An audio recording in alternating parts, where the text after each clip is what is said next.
Has a producer ever said to you, like, where the hell's your shop? It doesn't matter where you do it. Yeah. It just matters what the work looks like. I will take my storage unit, empty it into a facility that production provides for me where we're shooting, set up a shop there, and build everything on site. The director is free to come in, make alterations. And then when you're not working, when times are slow, it's like I'm just paying for a storage unit. Yeah. I mean, truthfully, it's like the track record kind of speaks for itself.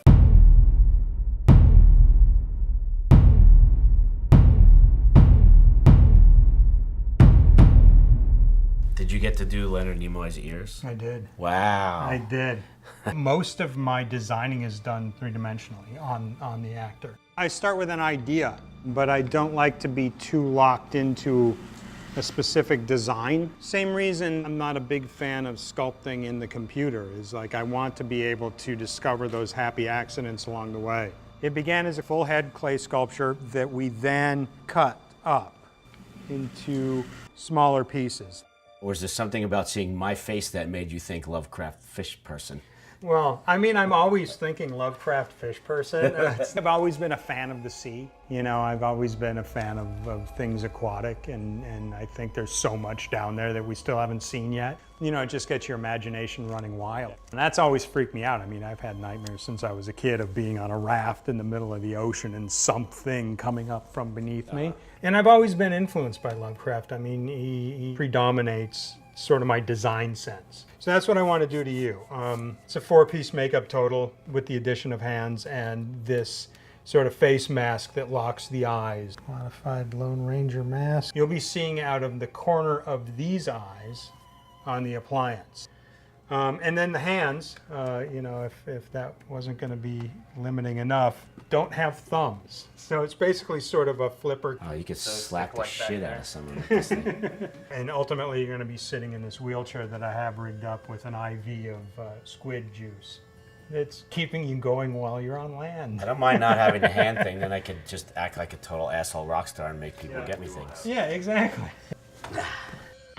This is cinema makeup school. Yeah, this place is amazing. Just walking around it's it, really checking nice. it out. These are great work, and this is work from the artists here. I donated these two mermaids to cinema makeup school just because I do a lot of teaching here. This is probably more of them than you will ever see anywhere. Because at the time, the design hadn't been completely fleshed out as far as what they were going to be alive in the movie, and ultimately that went computer graphics route. We schlepped these things around, 4 people on each one, you know, crawling over rocks, you know, in the surf, you know, trying to position them so they don't go floating away. You did let one go, and then like somebody sees one floating around up onto a beach somewhere, and they're like, oh my God, it's a dead mermaid. What they teach here is they teach a full spectrum of makeup, whether it's special effects makeup, beauty makeup, hair work. They're always doing some kind of blood gags over there. So they get a well-rounded education.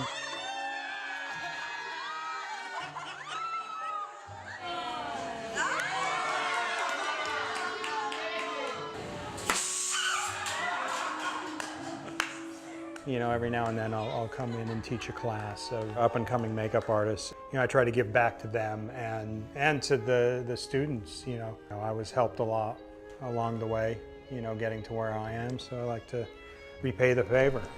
Minty. Fits okay? Yeah. Excellent.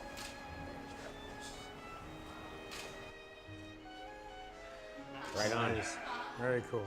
So I've got wolf teeth, fish teeth. Could you make me like movie star teeth, just perfect white teeth? I keep all the bloody shirts. I wear the blood-stained ones. What's amazing is nobody notices. Nobody says anything.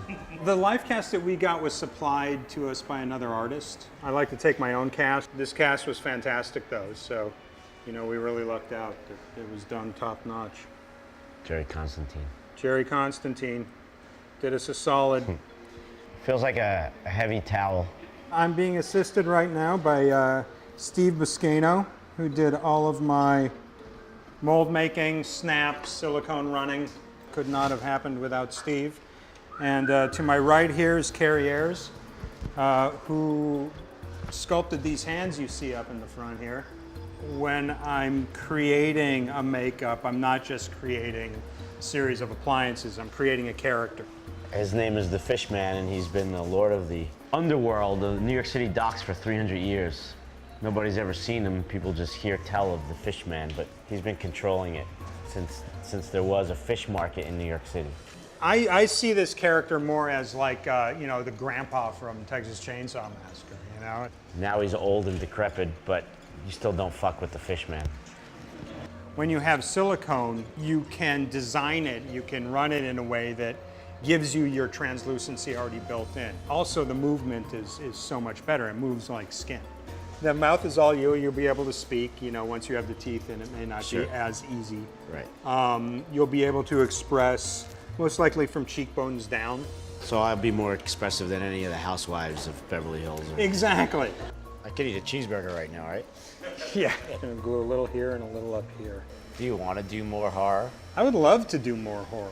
Yeah, it's kind of a drag. It's like I started in horror, sort of where I'm at in my career now. I don't get called to do those like cool, low budget horror films anymore. Right. I guess they think that I might be too expensive or whatever it is, but it's like, this is gonna sound weird and people may think I'm making this up, but I don't do this for the money. Mm-hmm. I do it because I enjoy doing it. I would be doing this even if I wasn't getting paid. Somebody's doing Innsmouth, then look no further. It's like, I'll do all this and then I'll put it on. Whether I was applying makeup or sculpting a makeup, found myself against the wall as far as time goes. I'd throw on Anthrax just so I could start sculpting faster. And it works. You'd be surprised how well it works. When I was doing Basket Case 3 in Atlanta, almost always had my headphones on listening to Among the Living. When you're working on a film, there are many different influences, many different opinions. That's why I love doing stuff like this, because it's like, I want to see this thing, and it's like I've worked in this business for 30 some years. It's like, and I've gotten to a point where it's like I'm fortunate enough to, when I come up with something, when I think of something, I've got the ability from trial and error over those 30 years to be able to do it more often than not. Mm-hmm. Because my biggest thrill is just creating characters. Just put me out on the corner of Vermont and Wilshire. In? Uh-huh. What's the most satisfying thing? Seeing it all come together. Definitely seeing all the pieces, all the prop stuff, all the the paint go on, the hair pieces go on. Seeing it all come full circle, because you've got an idea when you're sculpting of what it's going to look like, but you really don't know 100% what it's going to do. I mean, it's like the Frankenstein syndrome, isn't it?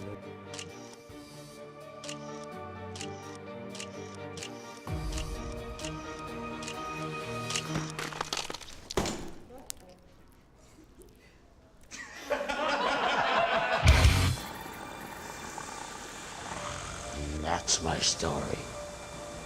Don't fuck with the Fishman. Click here to subscribe to Nerdist. Support shows like Blood and Guts and all the other cool shit they show on the Nerdist channel. Stop asking me, stop tweeting at me asking, how do I get to see more Blood and Guts? All you have to do is subscribe to Nerdist. Right here, if you click, you can see some really cool bonus shit from this week's episode. New episodes of Blood and Guts every Thursday. On next week's episode, we got unprecedented backstage access to Universal's Halloween Horror Nights. Check it out.